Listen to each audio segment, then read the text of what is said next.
First వాళ్ళకి చెప్పుకోండి, అందరు ఎక్సర్సైజ్ స్టార్ట్ చేయండి అని చెప్పండి చుట్టుపక్కల వాళ్ళందరికీ.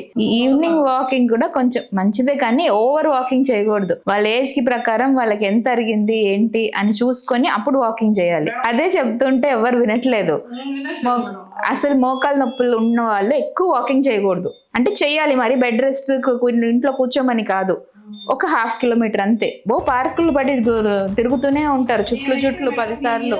చెప్పండి మా బుక్ చుట్టుపక్కల వాళ్ళకి అందరికీ చెప్పండి, వాకింగ్ చేయకూడదు మేడం చెప్పారు, వాకింగ్ చేస్తే ఇంకెక్కువ అరిగిపోతాయి మోకాలు, ఒక లిమిట్ లోనే చెప్పాలి.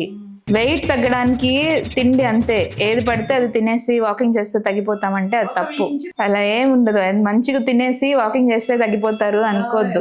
ఆల్రెడీ మన మోకాలు ఎందుకు అరిగిపోతున్నాయి, మన బాడీ వెయిట్ అంతా సగం మోకాలు సగం స్పైన్ ఉంది కాబట్టి మోకాలు నొప్పులు అండ్ బ్యాక్ పెయిన్ ఎక్కువ కామన్ గా వస్తూ ఉంటాయి. అరగొట్టుకుంటారు గుజ్జంతా, దాంట్లో మళ్ళీ ఆయిల్ వేయకుండా నడక నడిపిస్తూ ఉంటారు. Last stages